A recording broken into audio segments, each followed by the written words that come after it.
Bapa, kami mengucap syukur buat malam hari ini. Terima kasih Tuhan, Engkau boleh mengizinkan kami kembali boleh mendengarkan firman-Mu. Kami percaya firman Tuhan sanggup mengubah hidup kami. Firman Tuhan sanggup membawa kami di dalam pengertian akan kebenaran-Mu Bapa. Firman-Mu adalah kebenaran. Bawa kami Tuhan hari-hari ini untuk mengerti kebenaran-Mu, dan mampukan kami untuk menjadi pelaku-pelaku firman-Mu. Urapi hamba-Mu yang tidak ada apa-apanya. Bukakan setiap rahasia firman-Mu kepada kami ya Roh Kudus. Kami membuka hati bagi firman Tuhan. Hanya dalam nama Tuhan kami Yesus Kristus kami berdoa dan bersyukur. Haleluya. Amin, amin. Shalom saudara yang terkasih dalam Tuhan Yesus Kristus. Berjumpa lagi dengan saya Debbie Basir di channel saya Debbie Basir TV. Hari ini kita akan sama-sama belajar firman Tuhan yang saya ambil dari 2 Petrus pasal yang ketiga. 2 Petrus pasal yang ketiga, di sana judulnya adalah Hari Tuhan. Iya, kalau kita membaca dari 2 Petrus pasal yang ketiga ayat yang pertama, di sana Hari Tuhan judulnya. Ayat yang pertama berkata begini, saudara-saudara yang kekasih, ini sudah surat yang kedua yang kutulis kepadamu. Di dalam kedua surat itu aku berusaha menghidupkan pengertian yang murni oleh peringatan-peringatan, supaya kamu mengingat akan perkataan yang dahulu telah diucapkan oleh nabi-nabi kudus, dan mengingat akan perintah Tuhan dan juru selamat yang telah disampaikan oleh rasul-rasulmu kepadamu. Ya, saudara yang terkasih, 2 Petrus ini, surat ini ditulis oleh Rasul Petrus ya kepada jemaat-jemaat. Di dalam 2 Petrus pasal yang ketiga ini, Petrus sedang mengingatkan kepada seluruh jemaat akan peringatan-peringatan ya, yang dia berkata bukan dari dirinya tetapi yang dulu pernah ditulis oleh rasul-rasul zaman dahulu. Ya, dia bilang di dalam suratku ini aku berusaha menghidupkan pengertian yang murni oleh peringatan-peringatan. Firman Tuhan itu bukan hanya berisi janji-janji yang membuat kita senang, tapi firman Tuhan juga berisi peringatan-peringatan, terutama melihat keadaan zaman yang sudah seperti sekarang ini.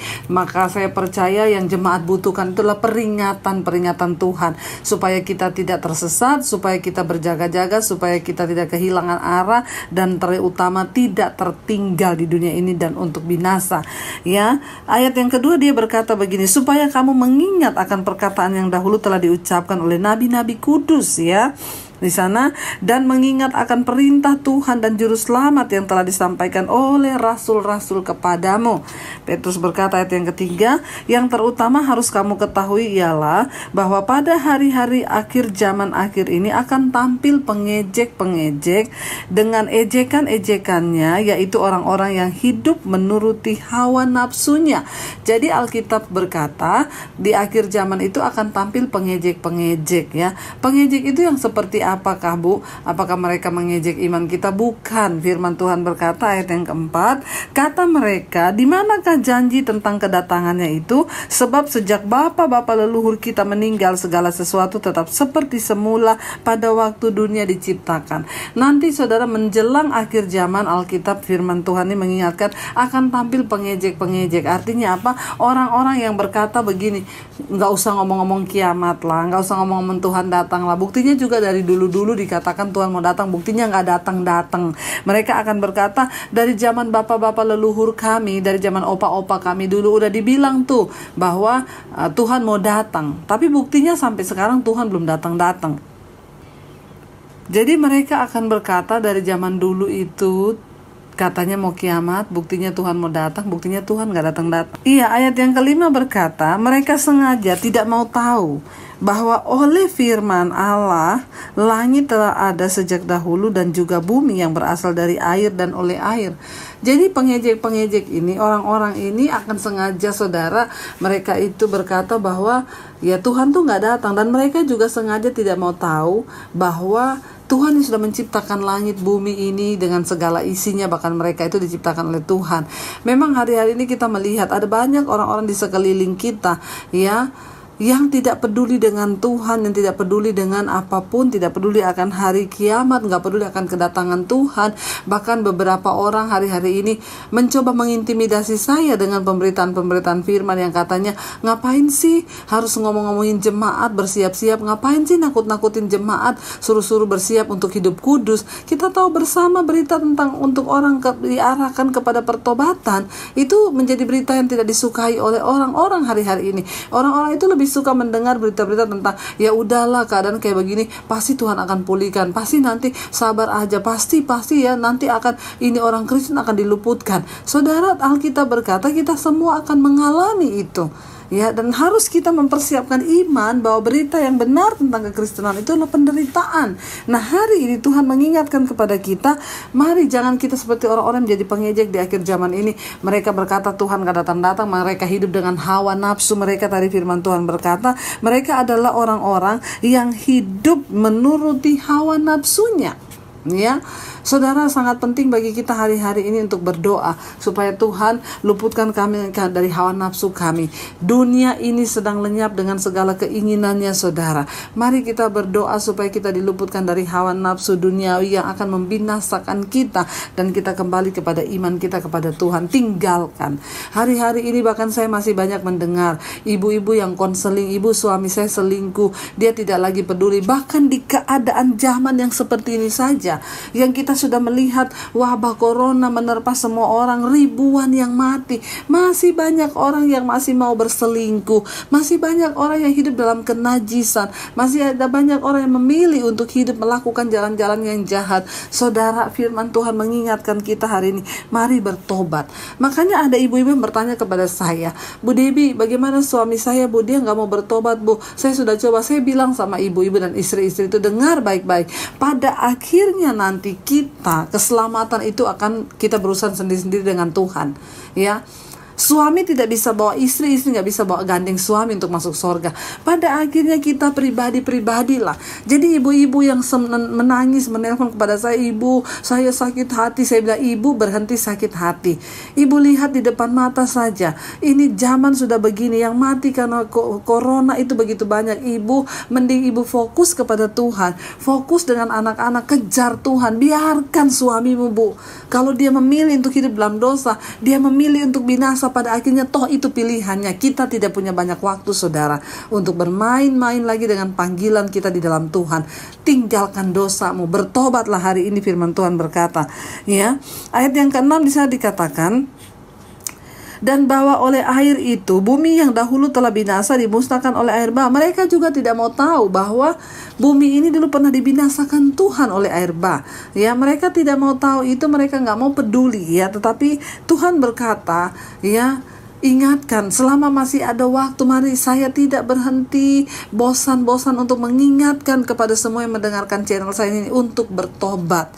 Ya, lalu ayat yang ke-8 di sana berkata, ayat yang ke-7, firman Tuhan berkata, 2 Petrus 3 ayat yang ke-7, tetapi oleh firman itu juga langit dan bumi yang sekarang terpelihara dari api dan disimpan untuk hari penghakiman dan kebinasaan orang-orang fasik. Ya, kita harus percaya bahwa sampai sekarang ini bumi masih ada. Bumi ini belum hancur. Itu karena masih tersimpan, di sana dikatakan, ya, masih terpelihara dari api, disimpan untuk hari penghakiman oleh firman itu. Ya, firman yang masih menjaga bumi ini. Kalau kita masih ada sampai hari ini, itu karena anugerah Tuhan. Ya, ini bumi ini masih terjaga oleh firman itu sendiri. Ya, dan disimpan untuk dibinasakan pada hari penghakiman. Di sana dikatakan, saudara, ya, ayat yang ke-8. Akan tetapi saudara-saudaraku yang kekasih, yang satu ini tidak boleh kamu lupakan, yaitu bahwa di hadapan Tuhan satu hari sama dengan seperti 1000 tahun, dan 1000 tahun sama seperti satu hari. Ya, ayat 9, Tuhan tidak lalai menepati janjinya, sekalipun ada orang-orang yang menganggapnya sebagai kelalaian, tetapi ia sabar terhadap kamu, karena ia menghendaki supaya jangan ada yang binasa, melainkan supaya semua orang berbalik dan bertobat. Sampai saat ini kalau kita belum mati, kalau kita masih hidup, kalau kita masih dikasih kesempatan bernafas di dunia ini, kalau hari ini engkau masih menyaksikan channel saya dan mendengarkan khotbah saya, itu artinya apa, saudara? Tuhan masih memberikan kita kesempatan. Ayat ini berkata Tuhan itu tidak pernah lalai menepati janji akan kedatangannya. Tapi setidaknya hari-hari ini kita telah melihat tanda-tanda yang begitu nyata. Tapi ingat, saudara, Tuhan itu tidak pernah lalai. Mungkin hari-hari ini orang berkata, nggak usahlah ngomong soal akhir zaman, belumlah, masih lama kiamat. Saya tidak pernah berhenti untuk mengingatkan saudara, Alkitab berkata Tuhan tuh tidak pernah lalai menepati janjinya. Ya, sekalipun ada orang-orang yang menganggapnya sebagai suatu kelalaian. Mana itu ya? Mana katanya Tuhan mau datang? Mana katanya Tuhan mau hari kiamat itu mau datang? Mana? Ini orang-orang yang menganggap Tuhan itu lalai. Tapi di sana dikatakan, tetapi Tuhan itu sabar terhadap kamu. Kenapa saudara? Karena Ia menghendaki supaya jangan ada yang binasa, melainkan supaya semua orang berbalik dan bertobat. Berita firman Tuhan di akhir zaman bukan lagi tentang berkat. Berita firman Tuhan di akhir zaman bukan lagi tentang sesuatu yang enak bagi daging kita. Bukan lagi hanya tentang mujizat-mujizat, kesembuhan, bukan. Tapi berita firman Tuhan di akhir zaman ini lebih kepada, di sana dikatakan, pertobatan. Saya menyerukan pertobatan saudara. Tidak ada yang bisa kita lakukan melihat keadaan yang seperti sekarang ini. Bahkan setelah virus ini kita nggak tahu yang berapa lama akan ada lagi persoalan yang besar, yaitu krisis ekonomi. Dan itu bukan hanya di Indonesia, seluruh bangsa-bangsa. Mari kita persiapkan iman kita. Mari, satu yang harus kita lakukan cuma apa? Bertobat, kembali kepada Tuhan dan meninggalkan jalan-jalan hidup kita yang jahat. Berbalik, suami-suami yang berselingkuh hari ini berbalik kepada istrimu. Istri-istri mungkin yang sedang berselingkuh dan kepahitan kepada suami, kembali kepada Tuhan. Ya, merendahkan diri kaki Tuhan, dan kita bawa keluarga kita untuk sungguh-sungguh mencari Tuhan. Karena firman Tuhan berkata, karena Tuhan tidak menghendaki ada yang binasa, tetapi supaya semua berbalik dan bertobat. Hari ini saudara, kalau engkau mendengarkan firman Tuhan, tinggalkan hidupmu yang lama, tinggalkan dosamu. Ayo kita berbalik kepada Tuhan. Ayat yang ke-10 berkata, tetapi hari Tuhan, ya, perhatikan baik-baik 10. Tetapi hari Tuhan akan tiba seperti pencuri. Saudara, apa tanda dari kedatangan Kristus itu? Yang sangat jelas dan ulang-ulang Yesus berkata, berjaga-jagalah, kenapa? Aku datang seperti pencuri. Artinya apa saudara? Kalau ada pencuri mau datang ke rumah orang, dia nggak kabarin dulu, dia nggak kasih tahu dulu. Ya, nggak ada pencuri mau datang ke rumah orang telepon dulu, halo saya mau datang ya malam ini, tolong siapkan barang-barang, tolong siapkan harta bendamu, saya mau curi. Nggak ada. Ya, kenapa firman Tuhan berkata Tuhan itu akan datang seperti pencuri? Artinya apa? Di saat semua orang terlelap, di saat semua orang tertidur, di saat semua orang merasa aman-aman saja, di saat semua orang merasa oh nggak ada apa-apa, di saat semua orang merasa aman dengan hidupnya, maka saat itulah Tuhan datang. Ayo saudara, kalau kita masih mendengar berita tentang kedatangan Tuhan dan bersiap-siap, bersyukur, itu artinya Tuhan mengasihi saudara. Ya, di sana dikatakan, tetapi hari Tuhan akan tiba seperti pencuri. Pada hari itu langit akan lenyap dan gemuruh yang dahsyat, dan unsur-unsur dunia akan hangus dalam nyala api, dan bumi dan segala yang ada di atasnya akan hilang lenyap. Saudara bisa bayangkan apa yang akan terjadi saudara kalau hari itu menimpa. Di sana dikatakan saudara bahwa ya bumi ini akan hangus dalam nyala api, unsur-unsur dunia semuanya akan lenyap di dalam nyala api. Firman Tuhan berkata ya, dan segala yang ada di atasnya akan hilang lenyap. Ayat 11 berkata, jadi jika segala sesuatu ini akan hancur secara demikian, betapa suci dan salehnya kamu harus hidup. Betapa suci dan salehnya kita harus hidup. Kalau kita tahu bahwa bumi ini akan hangus dalam nyala api, kalau kita tahu dunia ini akan hancur berkeping-keping di dalam murka Tuhan di hari penghakiman, ayat ini berkata, kita sudah tahu saudara, semua akan berakhir. Bahkan hari-hari ini kita melihat orang kaya, orang miskin, semua ketakutan. Ya, mau lari kemana menghadapi virus yang begitu hebat ini? Belum lagi kalau kita menghadapi zaman yang nanti akan ada penghancuran yang seperti ini. Nyala api akan menghancurkan bumi. Satu bagian kita, orang-orang bertanya, apa yang harus kami lakukan Ibu? Firman ini berkata, betapa suci dan salehnya kita harus hidup. Saudara, tidak ada yang bisa kita lakukan yang lain. Ya, kita harus hidup suci dan kudus di hadapan Tuhan. Cuma itu kekuatan kita untuk terus bertahan menghadapi tantangan yang begitu berat di depan kita. Ayat yang berikutnya, ayat 12 berkata, yaitu kamu yang menantikan dan mempercepat kedatangan hari Allah. Pada hari itu langit akan binasa dan dalam api, dan unsur-unsur dunia akan hancur karena nyalanya. Tetapi sesuai dengan janjinya, kita menantikan langit yang baru dan bumi yang baru, di mana terdapat kebenaran. Saudara yang terkasih, firman ini berkata, yaitu kita. Siapa yang disuruh hidup saci, saleh dan kudus? Kita. Siapa kita? Yaitu kamu yang menantikan dan mempercepat kedatangan hari Allah. Saudara, jangan takut ketika kita mendengar, oh Tuhan mau datang. Saya sangat bersuka cita ketika saya tahu, ini kedatangan Tuhan. Haleluya, saya bilang haleluya. Kenapa? Datanglah segera Tuhan Yesus. Bukankah itu yang menjadi kerinduan kita bersama? Tuhan datang, lalu kita tinggalkan bumi ini, kita tinggalkan semua yang ada, dan kita mencapai satu hidup dalam kekekalan. Firman ini jelas berkata, kamu, saudara dan saya, anak-anak Tuhan, kita adalah orang-orang yang mempercepat waktu kedatangan Tuhan itu. Kenapa? Sebab kalau tidak dipercepat, maka tidak akan ada yang selamat. Jangan takut, tapi bersuka cita. Bilang, yes, datanglah segera Tuhan Yesus. Di sana dikatakan, pada hari itu langit akan binasa dalam api, unsur-unsur dunia akan hancur karena nyalanya. Ayat 13, tetapi sesuai janjinya, kita akan menantikan langit baru dan bumi yang baru. Di sana tidak terdapat ratapan tangis lagi. Langit dan baru dan bumi yang baru itu adalah hidup di dalam kekekalan bersama-sama dengan Tuhan. Jadi tidak ada yang perlu kita takutkan, bahkan kematian sekalipun di depan kita. Jangan takut, saudara. Hadapi semuanya dengan iman dan percaya. Tuhan, aku percaya dalam nama-Mu ada kehidupan yang kekal. Jangan menyerah, jangan takut, sebab firman Tuhan berkata, bersama Tuhan kita mencapai kehidupan yang kekal, lebih dari kehidupan dalam dunia ini. Ayat yang berikutnya 14, sebab itu saudara-saudaraku yang kekasih, sambil menantikan semuanya ini, kamu harus berusaha supaya kamu kedapatan tidak bercacat celah dan tidak bernoda di hadapannya dalam pendamaian dengan Dia. Jadi saudara, firman ini berkata, karena itu kita, supaya kita ini sambil menantikan Tuhan, kamu harus berusaha, kata firman Tuhan di sini. Kita harus berusaha untuk apa? Supaya kamu kedapatan tidak bercacat dan tidak bernoda. Ingat, dosa itu bukan hanya yang ada di luar. Kita nak berzina, kita selingkuh, kita marah, bukan hanya itu. Sampai ke kedalaman hati.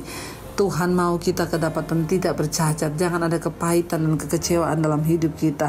Ayat yang ke 15, anggaplah kesabaran Tuhan kita sebagai kesempatan bagimu untuk beroleh selamat. Seperti juga Paulus, saudara kita yang kekasih, telah menulis kepadamu menurut hikmat yang dikaruniakan kepadanya. Saudara, hal itu dibuatnya dalam semua suratnya apabila ia berbicara tentang perkara-perkara ini. Dalam surat-suratnya itu adalah hal yang sukar difahami, sehingga orang-orang tidak memahaminya dan tidak teguh imannya, memutarbalikannya menjadi kebinasaan mereka sendiri, sama seperti yang juga mereka buat dengan tulisan-tulisan yang lain. Mari kita kembali kepada asas tentang kekristenan yang sesungguhnya, yaitu berbicara tentang pertobatan, mengejar kekudusan. Mari saudara, selama Tuhan masih berikan kita waktu, kita mau pakai waktu-waktu ini untuk sungguh-sungguh hidup berkenan di hadapan Tuhan. Kita mau bilang, Tuhan, ini hidup kami, pakai kami dan kuduskan kami, supaya hidup kami sungguh-sungguh berkenan di hadapan-Mu Bapa. Saya rindu kita sama-sama menyanyikan sebuah pujian tentang kedatangan Tuhan yang berkata, sampai akhir ku menutup mata, ku tetap setia menanti janji-Mu, sampai ku dapatkan mahkota kehidupanku. Ku tetap setia untuk melayani-Mu sampai akhir. Ku menutup mata, ku tetap setia menanti janji-Mu,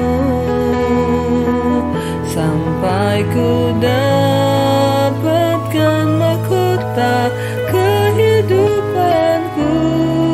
Ku tetap setia untuk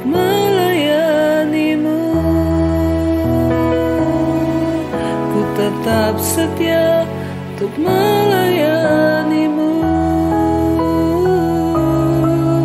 Ku tetap setia untuk melayanimu.